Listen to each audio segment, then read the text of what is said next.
العين تناديني فدعيني أماه دعيني. اعوذ باللہ من الشیطان الرجیم. بسم اللہ الرحمن الرحیم. معزز سامعین کرام، آج کی ماں کے لیے سب سے بڑا چیلنج اس کے بچوں کی تربیت ہے، اور جب نئی نسل کی تعلیم اور تربیت کے حوالے سے بات کی جائے تو اکثریت کی رائے یہی ہوتی ہے کہ ہمارے یہاں تو رول ماڈلز ہی کا فقدان ہے، ہم کیا کریں. یہ اسلامی تاریخ سے سراسر ہماری علمی ہے. اب حضرت فاطمۃ الزہرا کا آپ کردار دیکھیے، کتنا مثالی کردار، اور ایسے نمونے ہر دور میں تاریخ کے موجود رہے ہیں. ہمیں ضرورت ہے کہ تاریخ کے ان دریچوں میں جھانکیں اور آب حیات تلاش کریں. یہ کیسی بد نصیبی ہے کہ تاریخ ان ہستیوں کی ذو فشانیوں سے منور ہے اور ہم آنکھیں بند کیے اندھیروں میں ٹامک ٹولیاں مار رہے ہیں اور کسی رول ماڈل کو مغرب میں تلاش کر رہے ہیں. عزیز سامعین، آئیے آج مومنوں کی عظیم ماں سیدہ فاطمۃ الزہرا کے کردار سے تعارف حاصل کرتے ہیں. آپ جانتے ہیں کہ دیگر القابات کے علاوہ آپ کا لقب بطول بہت مقبول ہے. اس کی بڑی خاص وجہ ہے. قرآن میں آپ نے سورہ مزمل کی 8ویں آیت میں پڑھا ہوگا، وَتَبَتَّلْ إِلَيْهِ تَبْتِيلًا، سب سے کٹ کر اسی کے ہو رہو، یعنی کٹ جانا اور اللہ کے ہو رہنا. اسی مناسبت سے آپ کا لقب بطول ہے کہ آپ نے دنیا اور اس کی لذتوں اور خواہشوں سے قطع تعلق کر کے رب کریم اپنے خالق حقیقی سے اپنا رشتہ استوار کر لیا تھا. یہ بات کہنے میں شاید بہت آسان ہے، لیکن اپنی پوری زندگی سے اس کی گواہی پیش کرنا اگر اتنا آسان ہوتا تو آج شاید سیدہ فاطمہ ہی بطول کے لقب سے نہ جانی جا رہی ہوتی، اور بھی بہت ساری شخصیات کا یہ لقب ہوتا. سیدہ فاطمہ نے اپنے بچپن سے اور اپنی رحلت تک مستقل یہ گواہی دی کہ واقعتاً وہ بطول کے لقب کی حقدار ہیں، سب سے کٹ کر اپنے رب کی ہو رہنے والی ہستی. اور آپ ہی جانیے کہ یہ لقب اسی کو زیبا ہے جس کے باپ احمد مشتبہ محمد مصطفیٰ صلی اللہ علیہ وسلم ہیں، جس کی ماں حضرت خدیجہ جیسی عظیم ہستی ہیں، جس کے شوہر نامدار بلند علمی مرتبہ رکھنے والے سیدنا حضرت علی کرم اللہ وجہ ہیں، اور جن کے فرزند نوجوانان جنت کے سردار حضرت حسن اور حضرت حسین رضی اللہ تعالی عنہما ہیں. وہ عظیم ہستی اس لقب کی حقدار ہیں. ہم جب سیدہ فاطمہ کے کردار پر غور کرتے ہیں تو دیکھتے ہیں کہ عورت کی ہستی بھی کیا چیز ہے. لگتا ہے کہ اس کا دماغ بھی اس کے دل کا حصہ ہے. اور سیدہ نے عورت کا جو کردار خود عورت پر آشکارا کیا وہ بڑا بے مثال و لاجواب ہے. اس کو ہم مثالوں کی روشنی میں سمجھتے ہیں. ذرا توجہ کیجیے کہ یہ سیدہ فاطمہ ہے، رسول خدا کی لاڈلی شہزادی. روایات میں ہے کہ رات بھر بخار میں مبتلا رہی، سب بے چینی کے حالت میں رات گزاری. حضرت علی کرم اللہ وجہ بیان کرتے ہیں، میں ان کے ساتھ جاگتا رہا پچھلے پہر. کسی وقت ہم دونوں کی آنکھ لگ گئی. فجر کی اذان سن کر بیدار ہوا تو دیکھا فاطمہ وضو کر رہی ہیں. میں مسجد چلا گیا، واپس آیا تو دیکھنا کہ فاطمہ معمول کے مطابق چکی پیس رہی ہیں، حالانکہ ساری رات بخار رہا تھا. میں نے کہا فاطمہ تمہیں اپنے حال پر رحم نہیں آتا؟ رات بھر بخار رہا، صبح تم نے ٹھنڈے پانی سے وضو کر لیا، اب چکی پیس رہی ہو، اللہ نہ کرے بیمار ہو جاؤ. فاطمہ رضی اللہ تعالی عنہا نے یہ سن کر جواب دیا، اگر میں اپنے فرض ادا کرتے ہوئے مر بھی جاؤں تو کوئی پرواہ نہیں. میں نے وضو کیا اور نماز پڑھی، یہ رب کی اطاعت تھی. اب چکی پیس رہی ہوں، یہ آپ کی اور بچوں کی خدمت ہے۔ ان سادہ سے لفظوں میں سامعین کرام معنی کی ایک دنیا پنہا ہے، اور بہت سے حجاب ہماری آنکھوں کے سامنے سے ہٹ جاتے ہیں۔ شہزادی سیدہ فاطمہ کا یہ جواب ہمارے آج کے مسائل کی بہت ساری گتھیاں سلجھانے کو کافی ہے، جو کہا جاتا ہے کہ عورت گھر کی باندھی کیوں بنا کر رکھی جائے، وہ ظلم کی چکی میں کیوں پسے، وہ گھر کے کام کیوں کرے، وہ کیوں نہ سماجی دوڑ میں حصہ لے، وہ کیوں نہ رفاہی کام کرے۔ جب میاں اور بیوی دونوں کے بچے ہیں تو پھر قربانی کا بکرا عورت کیوں بنے، خدمت کا عنوان عورت کیوں قرار پائے؟ آخر عورت خدمت کے لیے تو نہیں پیدا کی گئی۔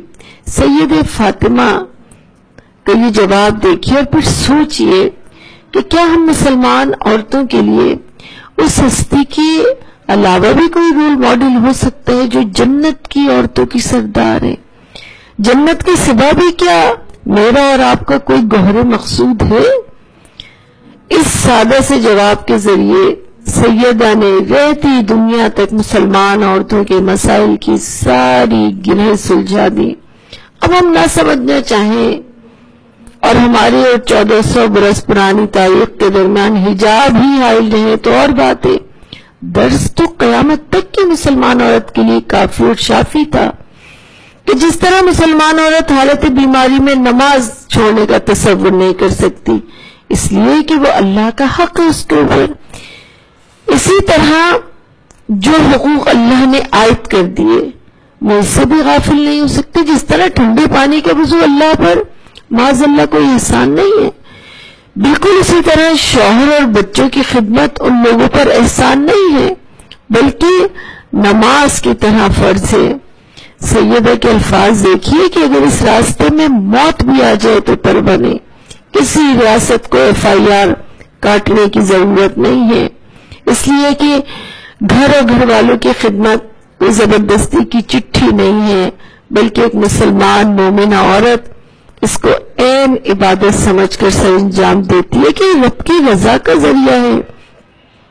جس ہستی کا لقب بطول ہو اس کا ویژن ہی لامحالہ یہاں تک جا سکتا ہے۔ معزز سامعین کرام، مسلمانوں نے آزمائشوں کا طویل وقت دیکھا اور پھر وہ وقت بھی آیا جس کو سورہ نصر میں بیان کیا گیا، وَرَأَيْتَ النَّاسَ يَدْخُلُونَ فِي دِينِ اللَّهِ أَفْوَاجًا، فوج در فوج لوگ اسلام قبول کر رہے تھے، فتوحات اسلام روز بروز وسعت پذیر ہو رہی تھی، مدینے میں بھی بکثرت مال غنیمت آنے لگا۔ انہی دنوں کا ذکر ہے، آپ صلی اللہ علیہ وسلم کے پاس مال غنیمت آتا ہے، اس میں غلام بھی ہے، لونڈیاں بھی ہیں۔ حضرت علی کرم اللہ وجہ کے علم میں یہ بات آتی ہے، وہ سیدہ فاطمہ سے فرماتے ہیں دیکھو چکی پیستے پیستے تمہارے ہاتھوں میں گٹے پڑ گئے ہیں اور چولہا پھونکتے پھونکتے تمہارے چہرے کا رنگ بدل گیا۔ مال غنیمت میں نے سنا ہے کہ لونڈیاں اور غلام بھی آئے، وہاں جا کے اپنے والد سے ایک لونڈی مانگ لاؤ۔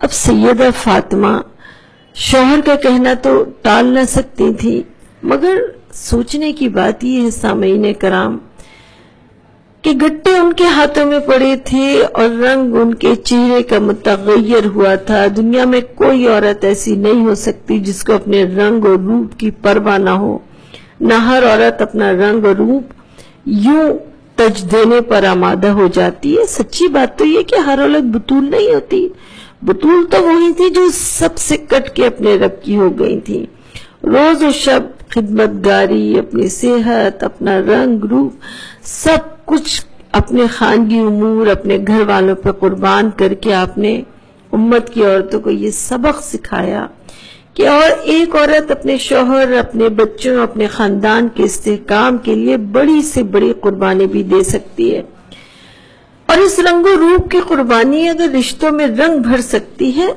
تو بلا شبہ یہی صبغت اللہ ہے۔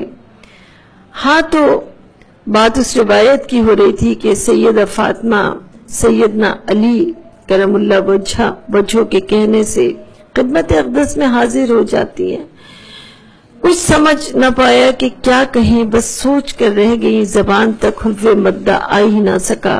واپس آ گئی اور آ کر فرمایا شوہر نامدار سے کہ مجھے تو کنیز مانگنے کی ہمت نہ ہوئی، کل آپ بھی میرے ساتھ چلے چلیں۔ اور دوسرے دن امت محمدی کا یہ عظیم الشان جوڑا ایک چھوٹی سی عرضداشت لے کر خدمت نبی میں حاضر ہوتا ہے۔ اب سیدہ کو تو زبان ہی نہ ملی تھی پریشانیوں کو بیان کرنے والی، یوں بھی دل اور زبان کا محترم سامعین کرام چولی دامن کا ساتھ ہے۔ جس دل میں شکر ہی شکر ہو اس پر شکوہ آنا تو پتھروں کو پسینہ آنے کے مترادف ہے۔ الغرض حضرت علی نے حضرت فاطمہ کو درپیش تکلیف بیان کی اور لونڈی کی درخواست کی۔ وہ نور العین، وہ لقت جگر، باپ کی پیاری لاڈلی میں شوہر کے سامنے موجود ہے پیارے نبی صلی اللہ علیہ وسلم، کیونکہ قیصر اور کسریٰ کے خزانے طلب نہیں کر رہی۔ کوئی اور باپ ہوتا تو اپنی ساری دولت ڈھیر کر دیتا بیٹی کے قدموں میں، مگر یہاں تو باپ بھی وہ ہستی ہے جس کو قیامت تک کے لیے اپنا ہر عمل ثبت کر دینا تھا۔ سامنے پیاری فاطمہ ہیں، عزیز جان شوہر ہیں، مگر فاطمہ کو بھی تو جنت کی عورتوں کی سرداری کے منصب پر فائز ہونا تھا۔ آپ صلی اللہ علیہ وسلم فرماتے ہیں فاطمہ تمہیں خدمت کے لیے لونڈی تو نہیں دے سکتا، ابھی اصحاب صفہ کی خورد و نوش کا تسلی بخش انتظام مجھے کرنا ہے۔ ان لوگوں کو کیسے بھول جاؤں جنہوں نے اپنا گھر بار چھوڑ کر فکر و فاقہ اختیار کر لیا ہے، اس لیے کہ دین کی خاطر جو اصحاب صفہ کی قربانیاں ہیں وہ تو اپنا گھر بار چھوڑ چکے ہیں۔ یہ بات جس زبان مبارک سے ادا ہو رہی ہے وہ باپ صرف باپ نہیں ہے، ریاست کا والی بھی ہے۔ ایک اور روایت میں ہے کہ آپ نے فرمایا بیٹی بدر کے شہیدوں کے یتیم تم سے پہلے مدد کے حقدار ہیں۔ پھر فرمایا تم جس مدد کی خواہش مند ہو اس سے بہتر ایک چیز تمہیں بتاتا ہوں، ہر نماز کے بعد 33 بار سبحان اللہ، 33 بار الحمدللہ اور 34 بار اللہ اکبر پڑھ لیا کرو، یہ عمل تمہارے لیے لونڈی اور غلام سے زیادہ بہتر ثابت ہوگا۔ سیدہ فاطمہ نے دل کی پوری رضامندی کو لفظوں کی زبان دیتی کہ میں اللہ اور اس کے رسول صلی اللہ علیہ وسلم سے اسی حال میں راضی اور مطمئن ہوں۔ یعنی اللہ کا ذکر وہ توانائی اور طاقت پیدا کرتا ہے کہ انسان ہر مشکل پر غالب آ سکتا ہے، مگر ذکر اللہ صرف زبان کے ایکسرسائز نہ ہو بلکہ عمل کے لیے قوت محرکہ ثابت ہو۔ اس وقت یہاں اس تذکرہ کا مطلب یہ نہیں ہے کہ ہمارے دل میں ان کا احترام موجود ہے اور ہم ان کو ان کے اعلیٰ کردار پر خراج تحسین پیش کر رہے ہیں، بلکہ اس سے آگے بڑھ کے ذکر کا مقصد یہ ہے کہ ایک آئینہ ہم خود کو دکھائیں کہ ہم کہاں کھڑے ہیں۔ یہ کہنا بہت آسان ہے کہ ہم تو گناہ گار ہیں، ہم کیسے اس طرز عمل کو اپنا سکتے ہیں، ہم کہاں وہاں تک پہنچ سکتے ہیں۔ ان کرداروں نے ہمیں سوچنے کی دعوت دی ہے اور یہ نمونے ہمارے سامنے اس لیے ہیں کہ ہم ان سے قریب تر ہونے کی کوشش کریں۔ حضرت سیدہ فاطمہ الزہرا نے ساری دنیا سے کٹ کر اور کم سے کم دنیا پہ قناعت کر کے مسلمان عورتوں کو عملی طور پہ دکھایا کہ وہ دنیا کے حریص نہ بنے، اپنے گھر اور اپنی بہترین صلاحیتوں کو استعمال کریں خاندانی استحکام کے لیے، اپنی اولاد کی پرورش کو ترجیح اول رکھیں اور شوہر اور اس کے گھر کی خدمت کو کسی طرح آڑ نہ سمجھیں۔ جو کچھ روایتوں میں درج ہے بس چند مثالیں اس وقت یہاں پہ آپ کے سامنے رکھوں گی کہ ہم اس کی روشنی میں اپنے کردار کا جائزہ لیں۔ ایک روایت میں ہے کہ اللہ کے نبی علیہ الصلوۃ والسلام آپ پہ لاکھوں درود اور سلام، اور ہم اور ہمارے جیسے ہزاروں بار آپ پہ قربان، بھوک کی حالت ہے، گھر سے نکلتے ہیں، راستے میں حضرت ابوبکر صدیق ملتے ہیں، کچھ دور چل کر حضرت عمر ملتے ہیں، اتفاق سے تینوں کے گھروں میں فاقے سے ہیں تینوں۔ حضرت ابو ایوب انصاری کے گھر تشریف لے جاتے ہیں، جب وہ اپنے کھجوروں کے باغ میں ہے، اطلاع پاتے ہی کھجوروں کا گچھا توڑتے ہیں اور بے تابانہ دوڑتے ہوئے خدمت اقدس میں حاضر ہوتے ہیں۔ ان عظیم مہمانوں کے لیے بکری ذبح کرواتے ہیں، سالن پکاتے ہیں۔ جب کھانا سامنے آتا ہے تو سرکار دو جہاں ایک روٹی پر گوشت رکھ کر فرماتے ہیں فاطمہ کو دے آؤ، اس کے گھر میں کئی وقتوں کا فاقہ ہے، اس کے گھر میں کئی وقتوں کا فاقہ ہے۔ یہاں ٹھہر کر سوچئے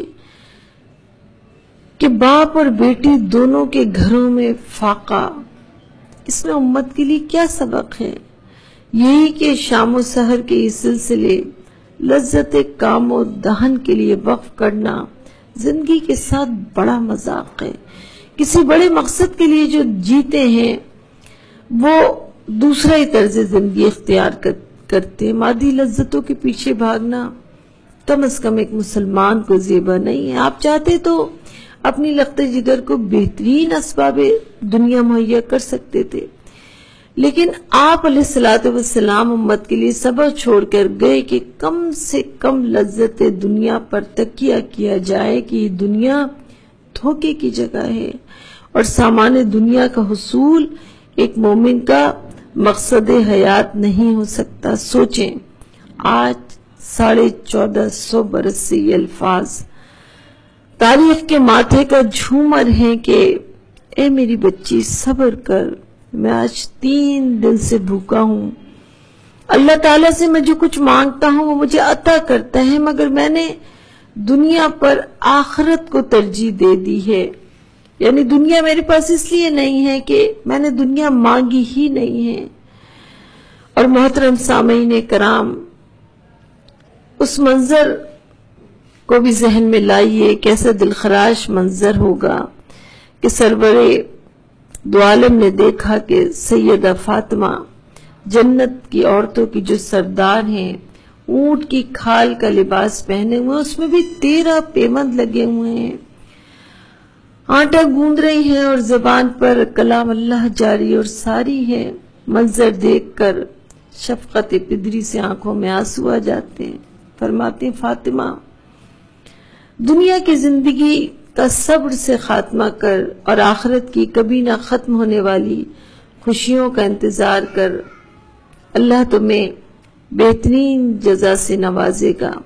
اور ایک دوسرے موقع پر سیدہ فاطمہ کی زرد رنگت دیکھ کر انہیں خود سے قریب کرتے ہیں، اپنی ہتھیلی کو ان کے سینے پر رکھتے ہیں اور فرماتے ہیں اے رب، بھوکے پیٹ کو بھر دے، اے حاجتوں کو پورا کرنے والے اور گرے ہوں کو بلند کرنے والے، فاطمہ بنت محمد صلی اللہ علیہ وسلم کو بھوکا نہ رکھ۔ سیدہ فرماتی ہیں کہ بابا جان کی اس دعا کے بعد سے مجھے کبھی بھوک نے نہ ستایا۔ اب ان روایات کی روشنی میں ہم ذرا خود اپنا جائزہ لیں، اپنے اطراف کا جائزہ لیں۔ ہم میں سے اگر کسی کے پاس اسباب دنیا کم ہو، معاشی حالات ٹھیک نہ ہو، تو وہ معاشرے میں بڑا قابل رحم گھرانہ گردانا جاتا ہے۔ ہم میں سے کب کون کسی کی ایمانی حالت کی فکر کرتا ہے؟ ہم سب کا سارا زور جسم کی خواہشوں کی تکمیل پر ہے اور معیار زندگی، اسٹینڈرڈ آف لائف کو بلند کرنا ہم نے زندگی کا کمال سمجھ رکھا ہے، چاہے معیار بندگی کی سطح کتنی ہی نچلی کیوں نہ ہو۔ اب ہمارے سماج میں شرف اور اکرام کا پیمانہ ہی معاشی خوشحالی قرار پاتا ہے، اور اس خوشحالی کے حصول کے لیے سامعین محترم مجھے کہنے کی اجازت دیجیے کہ ہم اپنا سب کچھ قربان کرنے کو تیار ہو جاتے ہیں، جبکہ دوسری جانب تاریخ کی گواہی یہ ہے کہ انتہائی کم اسباب دنیا رکھنے کے باوجود ایثار اور ثقافت کی جو مثالیں نظیم ہستی نے پیش کی، وہ اس حقیقت کا اظہار تھی کہ ان پہ دنیا کی حقیقت بہت اچھی طرح واضح تھی۔ اور وہ اس دنیا کا مسافر خانہ اور سرائے سے زیادہ اہمیت نہ دیتے تھے۔ آپ کے علم میں ہوگی وہ روایت بھی کہ قبیلے بنو سلیم کے ایک بوڑھے آدمی اسلام قبول کر لیتے ہیں، ان کی خوراک کے بندوبست کا مسئلہ درپیش ہوتا ہے۔ حضرت سلمان فارسی کو یہ خدمت سونپی جاتی ہے، وہ سیدہ کے دروازے پر دستک دیتے ہیں کہ مسکین کے لیے خوراک کا بندوبست کر دیجئے، نئے نہ مسلم ہیں۔ اور یہ بات سیدہ فاطمہ کی شان کے خلاف تھی کہ سوالی آئے اور خالی چلا جائے، مگر گھر میں کچھ بھی نہیں تھا، آنکھوں میں آنسو آ گئے۔ کہتی ہیں اے سلمان، خدا کی قسم آج تیسرا دن ہے فاقے کا، بچوں کو بھی بھوکا سلایا ہے، لیکن سائل کو خالی ہاتھ نہ جانے دوں گی۔ لپک کے جاتی ہیں، اپنے اوڑھنے کی چادر لا کے شمون ان کے حوالے کرتی ہیں کہ شمون یہودی کے پاس لے جاؤ، کہو کہ فاطمہ بنت محمد صلی اللہ علیہ وسلم کی چادر رکھ لو اور اس کے عوض کچھ غلہ دے دو۔ سلمان فارسی رضی اللہ تعالی عنہ یہودی کو چادر تھماتے ہوئے سارا ماجرا بیان کرتے ہیں۔ سب کچھ سن کر اس یہودی کے دل کو ایسا جھٹکا لگتا ہے کہ اس کے دل کی دنیا بدل جاتی ہے کہ کیسا مذہب ہے اور کیسی تعلیمات ہیں اور کتنے عظیم الشان کردار کے مالک اس کے پیروکار ہیں۔ بے اختیار بولتا ہے، بے اختیار کہتے ہیں سلمان خدا کی قسم یہ وہ لوگ ہیں جن کی خبر توریت میں دی گئی، تم گواہ ہے نا، میں فاطمہ کے باپ پر ایمان لایا۔ اس کے بعد غلہ بھی حوالے کرتے، چادر بھی حوالے کرتے کہ اب اس چادر کا تقدس اس پر عیاں ہو چکا تھا۔ حضرت سلمان واپس آتے ہیں، چادر غلہ دونوں سیدہ کے حوالے کرتے ہیں، فوراً لیتی ہیں، پیستی ہیں، پکاتی ہیں، روٹیاں حضرت سلمان کے حوالے کرتی ہیں۔ حضرت سلمان کو تو پتہ چل چکا ہے کہ گھر میں فاقے عرض کرتے ہیں میرے آقا کی لخت جگر، کچھ روٹیاں بچوں کے لیے بھی رکھ لیجئے۔ فرماتی ہیں سلمان جو چیز راہ خدا میں دے چکی ہوں وہ میرے اور میرے بچوں کے لیے جائز نہیں ہے۔ حضرت سلمان روٹیاں لے کر خدمت اقدس میں پیش کرتے ہیں۔ آپ علیہ السلام اس نامسلم کی خدمت میں پیش کر دیتے ہیں، سیدہ فاطمہ کے گھر تشریف لاتے ہیں، ان کے سر پر ہاتھ رکھتے ہیں، آسمان کی سمت دیکھتے ہیں اور رب سے التجا کرتے ہیں، بار الہ فاطمہ تیری کنیز ہے، اس سے راضی رہنا۔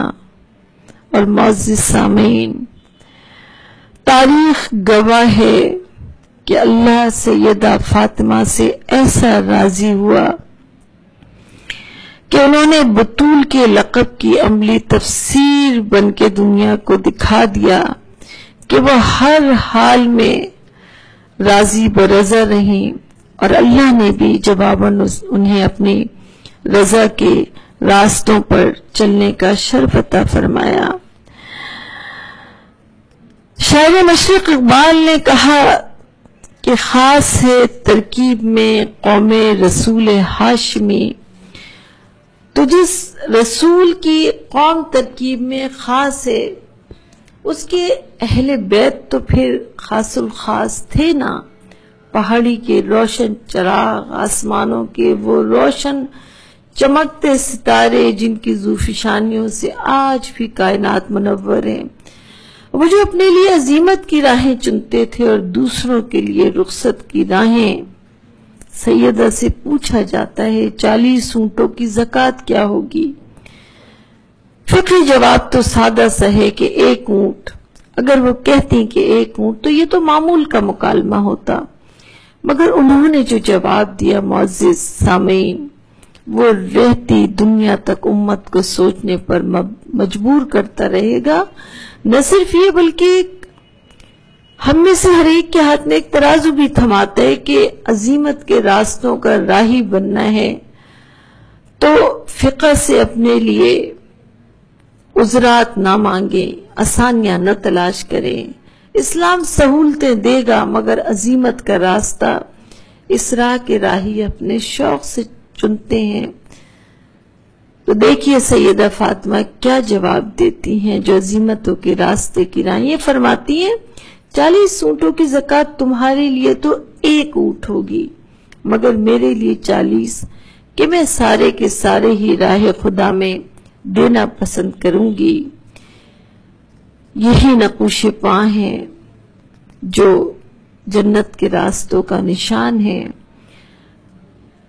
اور معزز سامعین کرام، صرف صبر قناعت ہی نہیں بلکہ جنت کی شہزادی سیدہ فاطمۃ الزہرا نے شرم و حیا میں بھی وہ اعلیٰ ترین نمونہ امت کو دیا، جس کی ایک جھلک بھی اگر آج ہمیں اپنے سماج میں نظر آ جائے تو یہ معاشرہ بہت سے فتنوں سے بچ سکتا تھا.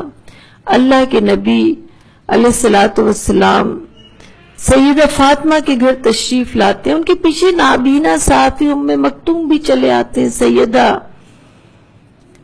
ابن ام مکتوم کو دیکھ کر چھپ جاتی ہیں. جب وہ چلے جاتے ہیں تو آپ علیہ الصلوۃ والسلام پوچھتے ہیں بیٹے چھپ کیوں گئی، تمہیں تو پتہ ہے ابن مکتوم نابینا ہے.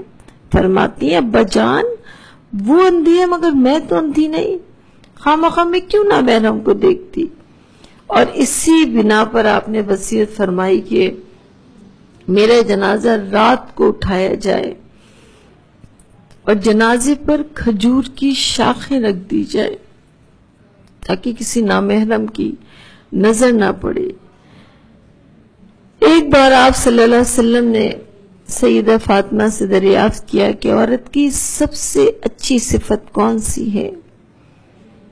انہوں نے جواب دیا عورت کی سب سے اعلیٰ خوبی یہ ہے کہ وہ کسی غیر مرد کو نہ دیکھے، نہ کوئی غیر مرد اسے دیکھے.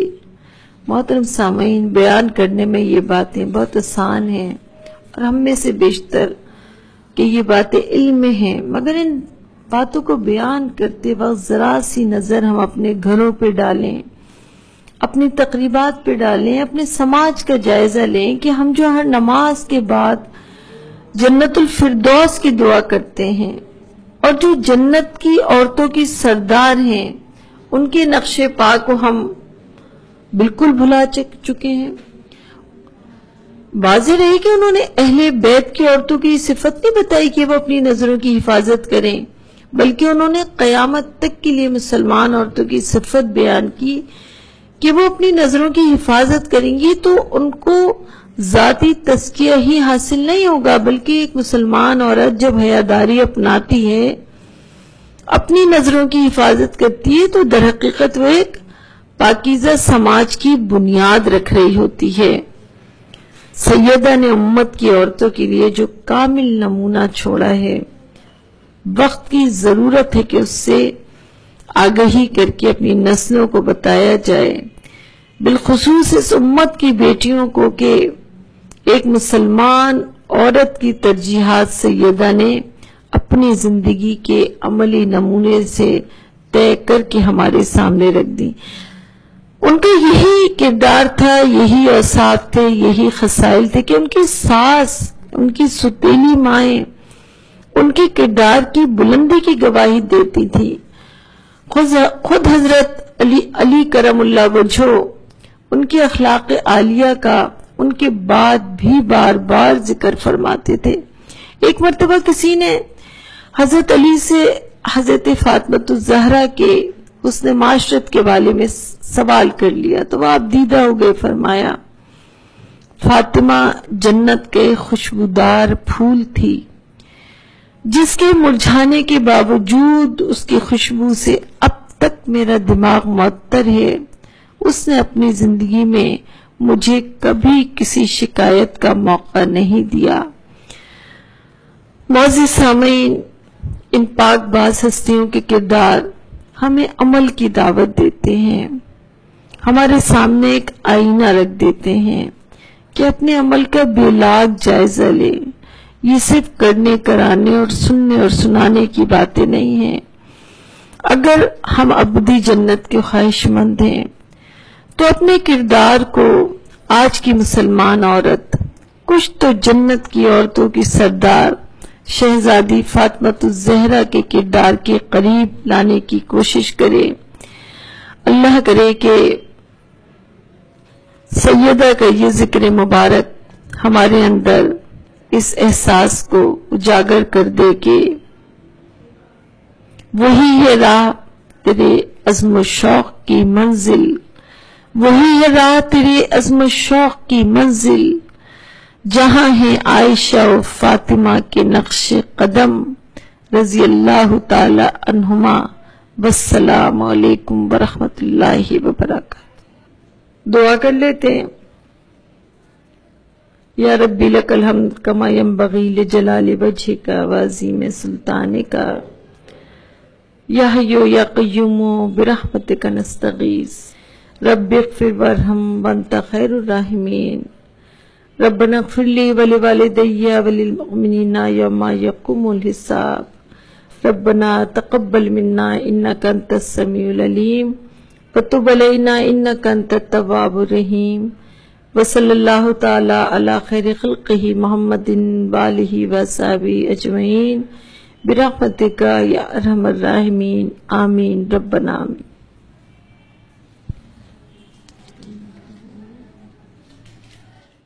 حور العين تناديني فدعيني أماه دعيني، لا تبكي دموعك يا أمي عن دربي لا لن تثني.